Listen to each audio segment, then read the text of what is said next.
Здравиот човек има многу желби, а болниот само една. Вистина е дека здравието е наше богатство.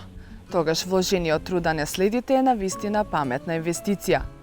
Природата не вика да ни даде здравје. Земете здравје од природата. Во оваа емисија ќе се трудиме со нашите совети, кои се богатство на природата, на многу едноставни и интересни начини да го сочуваме нашето здравје или вратиме, или да го одржиме во здрава кондиција и во иднина. Добре дојдовте во светот на здравата храна, здравите мисли и здравото тело.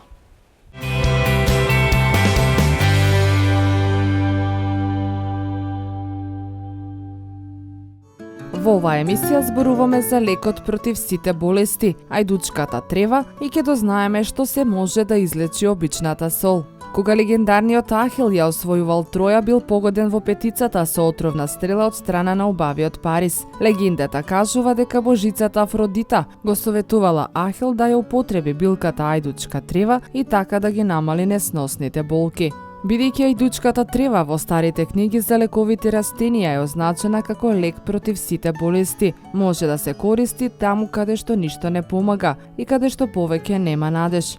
Чајот од ајдучка трева се препорачува кај главоболките, како и против несвестиците, нагоните за повраќање кај болестите на очите, кои се пратени со секрети, солзење на очите, кај јаките болки во очите и кревавење од носот. Нападот на мигрена како последица на преголема чувствителност на промената на времето или при појава на топлиот ветер ќе помине веќе по првата испиена шолја чај од ајдучка трева, која треба да се пие во голтки што е можно потопол. Со редовната консумација на овој чај се постигнува потполно излекување од мигрена. Што се лекува? Директно делува на коскената срцевина и во неа поттикнува создавање на црвените крвни зрнца. Затоа кај болестите на коскената срцевина, па и кај гноењето на коските, кога лекарствата не помагаат, треба да се применуваат терапии со чај од ајдучка трева. Исто така, оваа лековита билка може да се додаде во купките и кожата да се масира со тинктурите од ајдучка трева. Оваа растение е добро средство за запирање на крвавењето од белите дробови, а според некои истражувања може да излекува рак на белите дробови. Чајот бргу помага кај крвавењето во желудникот, кај хемороидите кои крвават, како и кај претисокот во желудникот и кај киселините во желудникот. Кога станува збор за настинка, болки во грбот, чајот од ајдучка трева треба да се пие во што поголеми количества и што е можно потопол. Со овој чај може да се регулира работата на бубрезите, да се отстрани недостигот на апетитот, надоеноста и болките во желудникот. Ја нормализира работата на дробот, лекува воспаление на желудникот и ја регулира столицата, бидејќи многу помага и кај пореметувањето на циркулацијата и грчот на крвните садови. Чајот од ајдучката трева најмногу му се препорачува на луѓе кои боледуваат од ангина пекторис.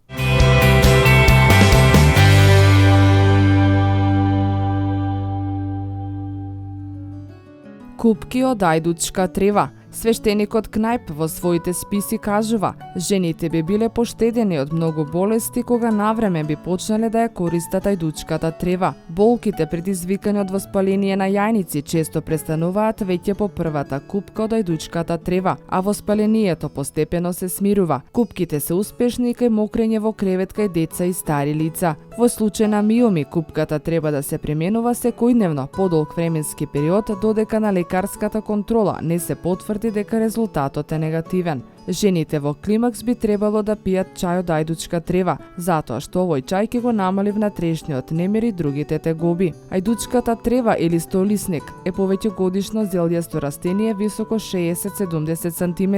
Стеблото е право, цврсто, неразгрането и кадифесто, бидејќи е покриено со нежни меки сиви влакненца. Листовите се ситно перјести со мала лисна дршка. На врвот од стеблото е неговиот цвет, составен од ситни жолти или бели цветови со пријатен мирис. Расте крај пасишта, ливади на сончеви места. Од растението се собираат листовите и цветот во периодот кога цути од мај до септември. Ајдучката трева содржи железо, калиум, натриум, фосфор, сумпор, танин, етерично масло, тујон, смола, сол, мравја и валеријанова киселина. Ајдучката трева има широка примена. Поради нејзиниот лекарски состав се употребува за лечење на болести на желудникот и дебелото црево, жолчката и црниот дроб. Го регулира шеќерот во крвта и одлично делува против крварење од хемороиди. Нејзината голема лековитост се објаснува со големата содржина на хлорофил, кој поволно влие на создавањето на крвта, а со самото тоа и за зајакнување на организмот.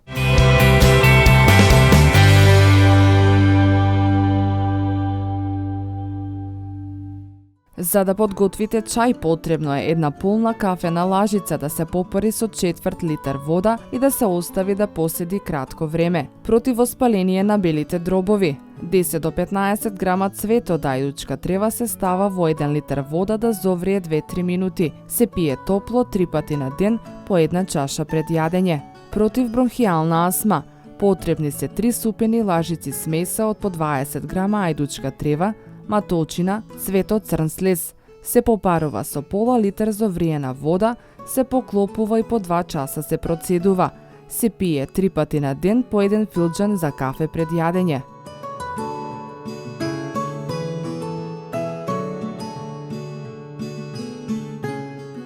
За чистење на кожата, чиреви, красти. Кожата треба подолго време да се мие со чај од ајдучка трева. Појако дејство има ако свеж лист се издроби и се стави како облога на рани и чиреви. За зараснување на внатрешни рани, за чистење на организмот од засирена крв. Во 1 литар бело вино се ставаат 30 до 40 грама цветови и киснат 10 дена. Се пијат 2 до 3 чашки на ден. Против камен во бубрегот, 3 супени лажици смесот по 20 грама ајдучка трева, 20 грама лист од бреза, 20 грама свила пченка, 20 грама рачки од вишна, се попарува со половина литар зовриена вода, се поклопува и се одстава да одстои 10 до 12 часа, се процедува и се пие наместо вода.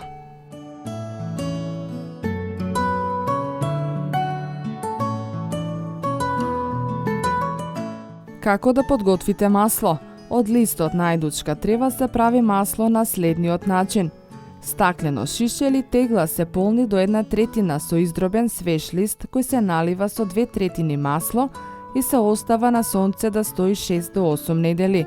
Се процедува и се става во чисти, помали шишенца. Се употребува за мачкање при сончење, изгореници, чиреви, рана и друго. Што е потребно за да подготвите купка? 100 грама ајдучка трева, цела билка да се остави цела ноќ да биде во студена вода.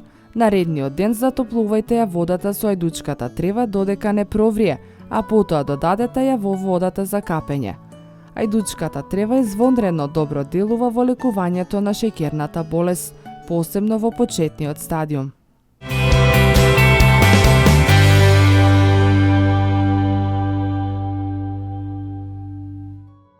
Дали знаете дека можете да подготвите и сок од ајдучка трева? Исто е како домашен швепс.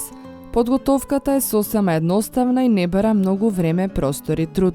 Потребни состојки: 30 цветови бела или жолта ајдучка трева, свежа или сушена, 10 литри вода, 800 грама шеќер, 2 пакетчиња лимонтус и 4 лимони. Во голем сад ставете ја водата, потоа во неа додадете ги шеќерот, лимонтусот, цветовите од ајдучката трева и лимоните исецкани на помали парчиња. Промешајте кратко, затворете го садот и оставете го на собна температура да одстои 24 часа. Толку. Наредниот ден, со раце најсилно што можете ќе ги стискате лимоните и цветовите, за да им ги сцедите соковите. Сувата материја што ви останува фрлете ја. Сокот потоа процедете го директно во стаклени или пластични шишиња со помош на инка во која ќе ставите цедалка или пак парче газа. Сега следи клучниот момент на продолжување на ферментацијата. Откако сте го собрале сокот, тапите затворите ги сосема малку, колку да не паѓаат. Ова е многу важно, бидејќи сокот доаѓа во допир со воздухот и на тој начин неговото зрење продолжува, па постанува се повеќе и повеќе газиран. Шишињата може да ги оставите вака ден, 2, 3, па потоа да ги затворите убаво и да ги префрлите во фрижидер. Сокот, иако нема голема количина на шеќер, има сладов вкус и малку нагорчнува. Послужете го ладен од фрижидер или пак дотурете му коцки лед ако се уште го чувате надвор на топло. Една мала забелешка, може да употребите или бела или жолта ајдучка трева. Истата може да ја наберете свежа, но доколку немате, може да го приготвите сокот и со сушена. Наместо само цветовите може да се употреби и целото растение, се разбира без коренот. Дополнителната ферментација секако не треба да ве спречува да почнете со пиење. Веднаш штом го процедите сокот, може и да го пробате. Например, кај нас, за да преживее сокот со дополнителна ферментација, треба да направам 3 дози, бидејќи не ни се чека најискрено. Ферментацијата, доколку е потопло времето, се одвива и побрзо. Зимно време или кога е поладно, потребни се повеќе денови за да се достигне подобра газираност. Знам дека некои домаќинки го одбегнуваат лимонтусот, но јас не сум го изоставила досега од оригиналниот рецепт, така што по однос на тоа не можам да ви дадам некој дополнителен совет. Се надевам ќе го прифатите предизвикот и ќе се почестите.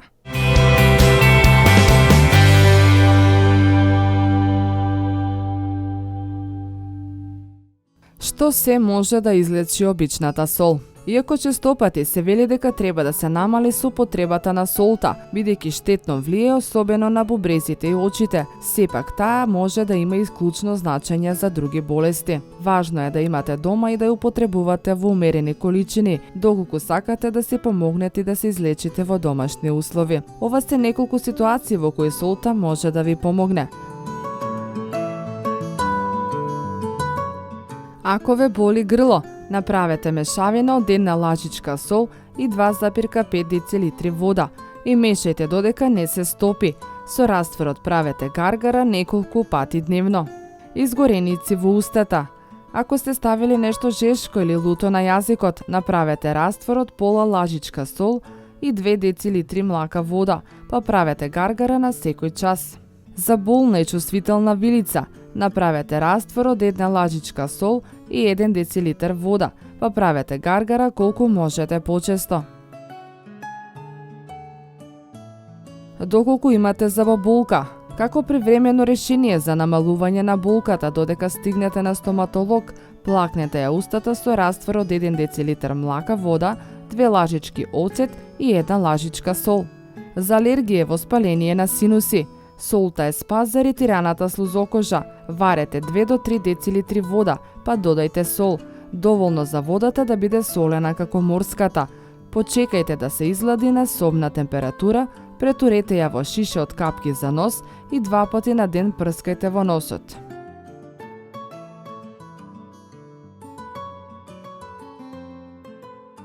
Убот од инсект. Солта може да ја намали болката и да го намали отокот при убот од пчела или некој друг инсект. Од солта може да направите густа паста. Нанесете ја на местото на убодот, оставете ја така да стои додека целосно не се исуши. Солта ќе ја смири иритацијата и ќе ја намали болката.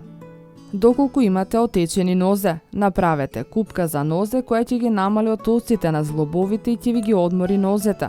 Во леген ставете топла вода и додајте околу 4 лажички сол и неколку капки етерично масло од лаванда, нане или еукалиптус.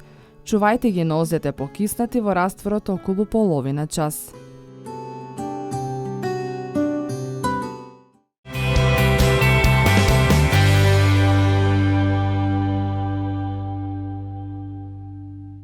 Останете во добро здравје и грижете се за себе. И земајте го најдоброто што ви го нуди природата.